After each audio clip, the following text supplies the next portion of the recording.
How long have you been out here? I've been out here about 3 years now. Some people in that community feel that because that community is maybe lower income, that they're not getting the attention that they deserve from the city. Don't you think, though, that people need to see an end point? So far, the town has paid Biobot Analytics a little more than $14,000. And you think that's well worth it? Oh, absolutely. But if a person were to be hit by that, would it be deadly? Would that be deadly? Potentially. Is vaping a problem in your school? Yes. I met him, and he said that you've been helping him out. I have. Times, you know. Larry Ryan blames his homelessness on a failed relationship. How long have you been out here? I've been out here about 3 years now. 3 years out here, and you stay out here like through Constantly. the winter. Winter, summer, spring. The shack made up of plywood and tarps is what Larry calls home. He has no running water. If it gets too cold, he fires up a propane heater. But in many respects, Larry has it good. Chicopee police officer Mike Wilk showed the 22 News I-team another nearby homeless encampment, this one along the Connecticut River. They have the tents, they have their fire. Do they usually stay here like all winter? Sometimes they'll move, but once they set up a location that they feel comfortable with, that's where they stay. About 5 or 6 tents line the riverbank on what's considered public land. The I-team learned that under state law, it's perfectly legal for the homeless to set up their outdoor housing here. But in order to get there, they often cross private posted property or railroad tracks, which is illegal, not to mention dangerous. One of the homeless people that live down here has actually been struck twice. Officers patrol the encampments to ensure there's no illegal activity.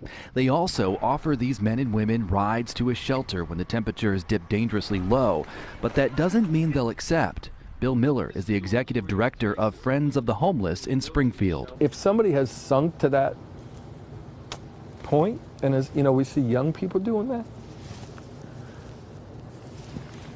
that's tough. Miller told the I-team that on any given night, about 160 people stay at the Worthington Street facility. They get a place to sleep for the night, and a social worker assesses their individual needs in hopes of fixing the root causes of their homelessness, because they often struggle from disabling conditions such as a serious mental illness, substance use disorder, or physical disability.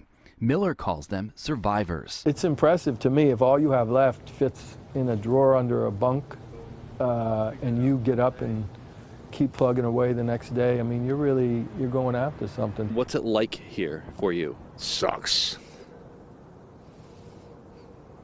Bottom line, sucks. So Larry calls himself a survivor too, and a warrior. I asked him why he doesn't go to the shelter. He said they can't help him.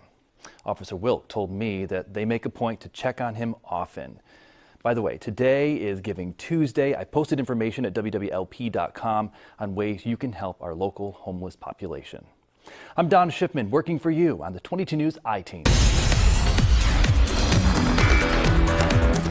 If your child attends school in Holyoke, their likelihood of graduating is dramatically lower than in neighboring districts. 4 years after the state took over operations in what's called receivership, the 22 News I-team is taking a deep dive tonight into why Holyoke struggles to keep students on the path to graduation. Now, we also wanted to know if they're seeing any results and how long Holyoke will remain in receivership. Students were dropping out at rates that far exceeded our counterparts across the state. 10 years ago, just under half of Holyoke students graduated, a trend that persisted for years. The district also underperformed in state test scores, attendance, and discipline.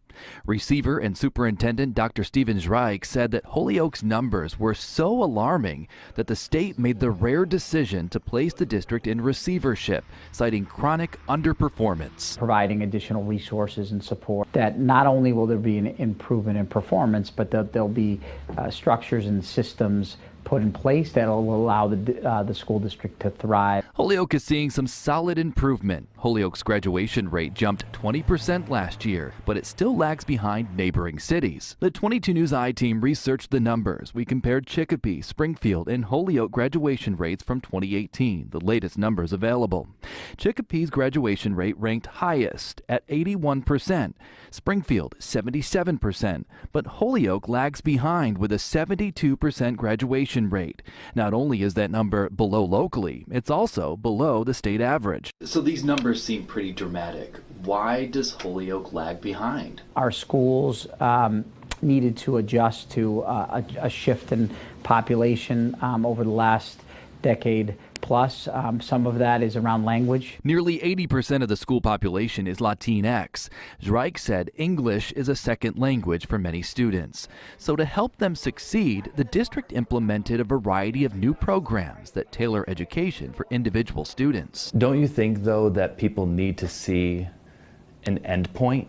With those improvements in place, we wanted to know how long Holyoke would remain in receivership. So the 22 News I-team traveled to eastern Massachusetts, where we spoke with Russell Johnston, Senior Associate Commissioner for the Massachusetts Department of Elementary and Secondary Education. How long will Holyoke be in receivership? There isn't an exact amount of time, but it will be until we have great confidence that the types of changes will last long into the future. What is the criteria? What are you looking at? Student outcome data, including their academic achievement, but also graduation rate, attendance, discipline.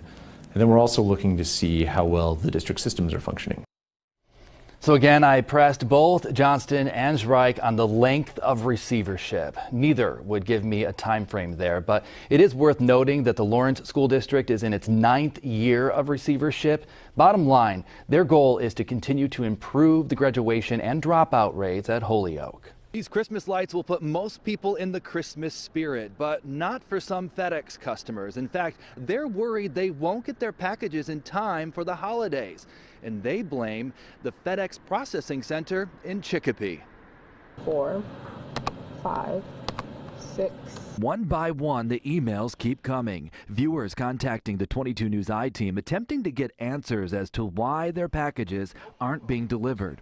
Cheryl Menson of Wilbraham said that she shops online to avoid crowds during the holiday rush, but not this year. I've had to purchase 2 Christmas presents because I have no guarantee that they're going to get here on time. She started her online shopping at the end of November. She, like so many others who emailed the 22 News I-team, said that she's been tracking her purchases online, and the tracking ends in Chicopee. It says delivery exception, weather delay, and it's supposed to be here tomorrow. And what did it say yesterday?